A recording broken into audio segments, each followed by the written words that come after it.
अरे वाह कृष्णा, बेटा तूने तो सारा काम संभाल लिया। हाँ? आपके लिए एक कप चाय बना दूं? बना दे बेटा, पर हैना वाली बात तेरी चाय में कहाँ? हाँ, उनकी तो बात ही अलग है। ऐसे ही कोई किसी की दूसरी माँ थोड़ी ना बन जाती है। उस्ताद जी, कभी कभी लगता है कि अगर मेरी माँ यहाँ होती तो मैं किसे माँ कहता, मैडम जी को या मेरी माँ को? एक बात बोलूं, तू इतना प्यारा है ना, दोनों को ही बुरा नहीं लगता। लेकिन हमें तो बुरा लग गया।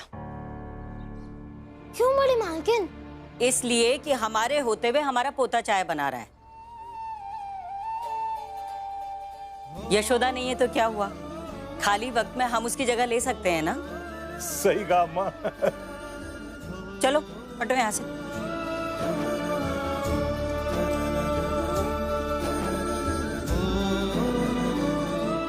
आप अकेली आई हैं? अकेली कहाँ, तुम्हारे बड़े मालिक भी आ रहे हैं। जिद तो नूपुर भी बहुत कर रही थी, लेकिन उसकी पढ़ाई है ना, इसलिए फिर हम ही नहीं लेकर आए।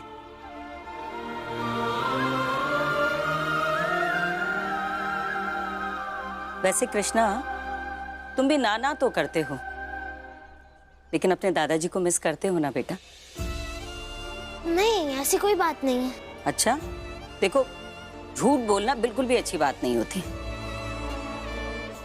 आ रहे हैं, तुम्हारी इस दुकान के लिए ना नजर बट्टू लेने गए हैं। अरे वाह, आपकी मैडम जी से बात हुई? ए भाई तो चाय देना।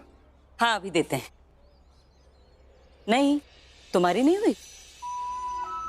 अरे अम्मा मैंने से बोला था भाई अपनी मैडम जी को फोन कर ले, कहता नहीं, जब वो अशोक जी को ढूंढने जाती है वैसे ही परेशान होती हैं, तो उस्ताद जी मैं उन्हें और परेशान नहीं करना चाहता। बताओ। आपकी तो बात हुई होगी ना? हाँ हुई। बेचारी अब भी बहुत परेशान।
अगर मेरे सामने एक साधु खड़ा है तो ये साधु मेरे सुहाग को भीख समझकर मेरे आंचल में डाल दे, और अगर मेरे सामने मेरा पति खड़ा है तो इस सुहागन की चूड़ियां और मांग का सिंदूर दे दे और लौट चले।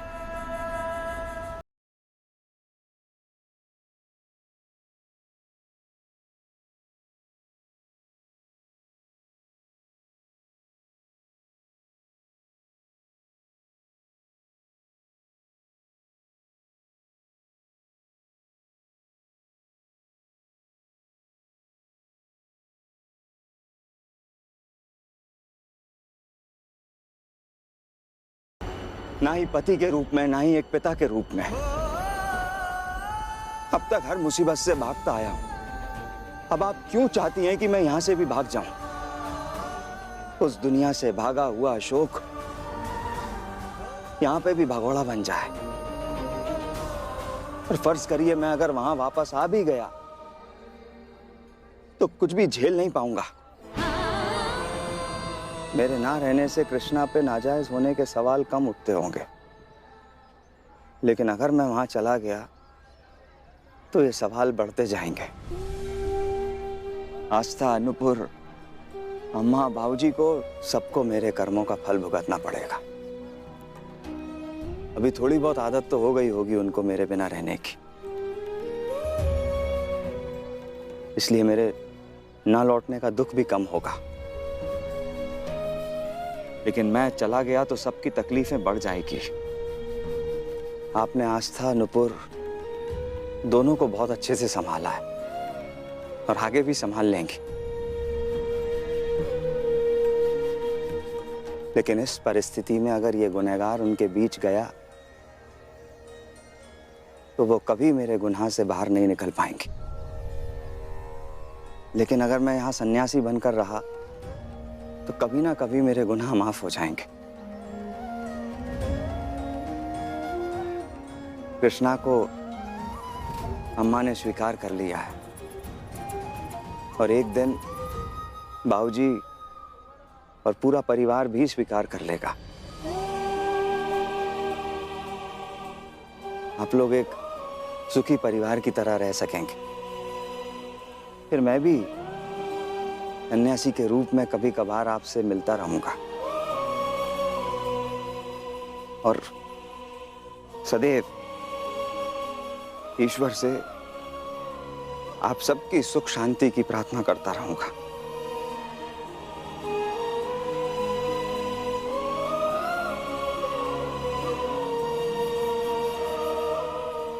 मेरे आंचल को खाली मत रखिए, भर दीजिए मेरे आंचल को। लौट चलिए घर। घर पे सब इंतजार कर रहे हैं आपका, उम्मीद कर रहे हैं। कैसे रहेंगे आपके बिना? मैं कैसे जीऊंगी आपके बिना? पता भी है आपको आपके ना होने से क्या क्या हुआ है मेरे साथ। पहले बाबूजी ने घर में ही आपका बंटवारा कर दिया, फिर कुछ दिनों बाद आपको घर से बाहर निकाल दिया। फिर एक रणधीर नाम का राक्षस आया आपकी जिंदगी में और वहीं शमशेरा जैसा भाई भी मिला आपको। अब आपने एक छोटी सी चाय की दुकान खोली है। अब तक आपने सारी लड़ाइयां जीती हैं, आगे भी जीतेंगी। लेकिन अगर मैं आपके साथ गया तो आपकी कमजोरी बन जाऊंगा, जो मैं कभी नहीं बन सकता। जब तक मैं आपकी ताकत था आपके साथ रहा। आप बहुत मेहनती हैं यशोदा जी, सब कुछ संभाल लेने की आपके अंदर काबिलियत है। चाहे चाय हो या लोगों की जिंदगी, आप बस मिठास घोलने की कोशिश करती हैं। लेकिन मैं इनमें से कुछ भी नहीं हूं, नीरस हो गया हूं। इसलिए आपका और मेरा रास्ता अलग अलग है। एक रास्ता आपका है जो घर की तरफ जाता है और दूसरा रास्ता मेरा है जो आश्रम की तरफ जाता है। इसलिए आप ये आंचल समेट लीजिए, क्योंकि मेरे पास आपको देने कुछ नहीं है, ना ही पति के रूप में और ना ही सन्यासी के रूप में। अशोक जी आप कसम मत दीजिएगा यशोदा जी।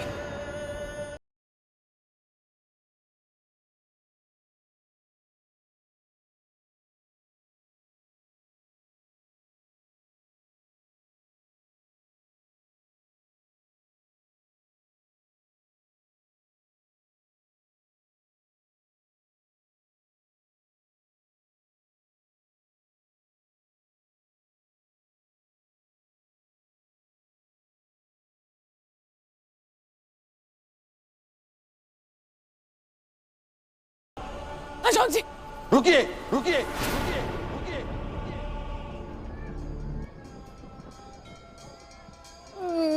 देखिए, मैंने आपको पहले भी चेतावनी दी थी कि इस आश्रम में स्त्रियों का प्रवेश वर्जित है।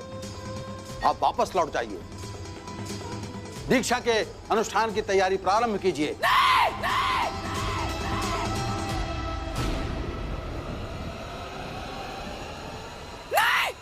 नहीं। देखिए, जब आपका पति यहां से बाहर गया था तो आप उससे मिली थी और उससे बात करने की कोशिश भी की थी, मगर वो वापस लौट आया। तुम्हारी बात उसने नहीं मानी।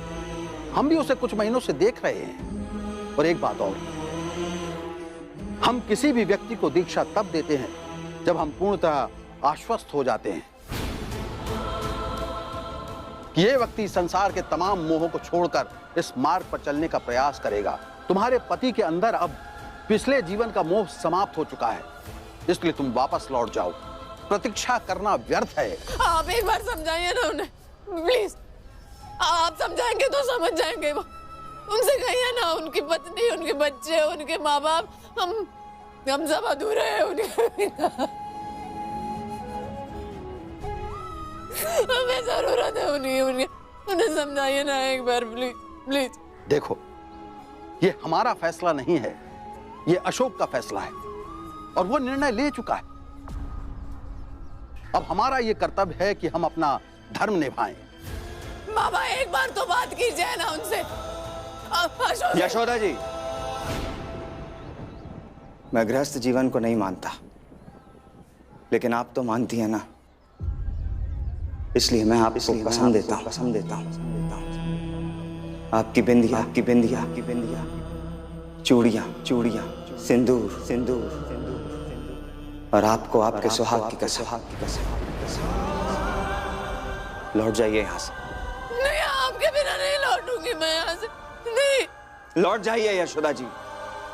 मैं नहीं आऊंगा, कभी नहीं आऊंगा।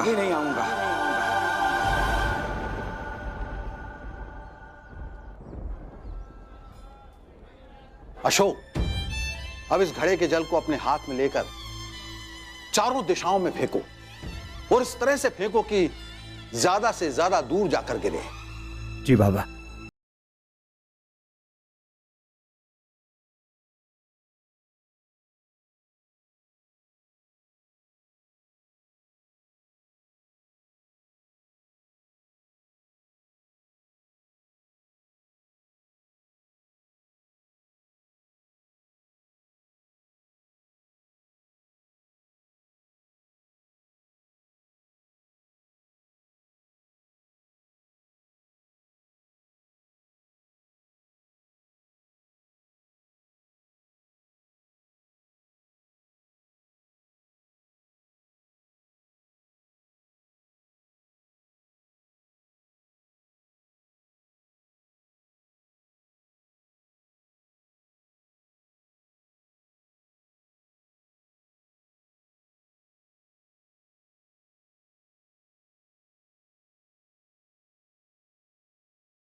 मैं रहूंगा आपके साथ ही, आपका हाथ अपने हाथों में पकड़ के।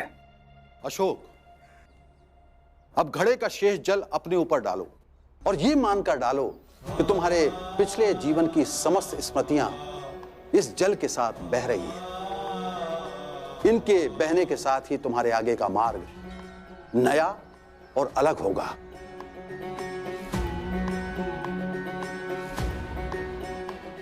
जी बाबा। अशोक जी,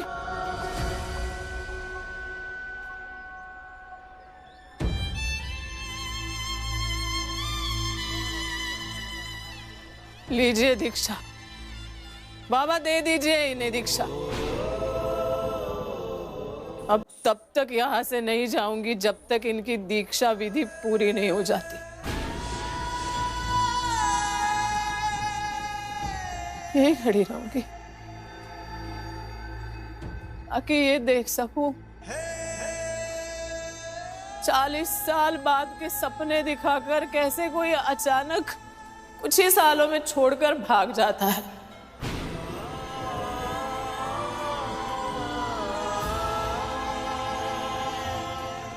ये देख सकूं कि पुनर्जन्म लेकर हर जन्म में मिलने का भरोसा देने वाला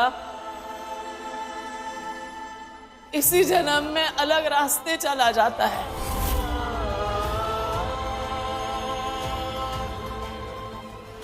ये भी देख सकूं कि सितारों की बात करने वाला जमीन पर रहकर साथ चलने से मुकर जाता है। 40 साल बाद भी मेरे हाथ में आपका हाथ रहे, वही मेरा सबसे खूबसूरत घर।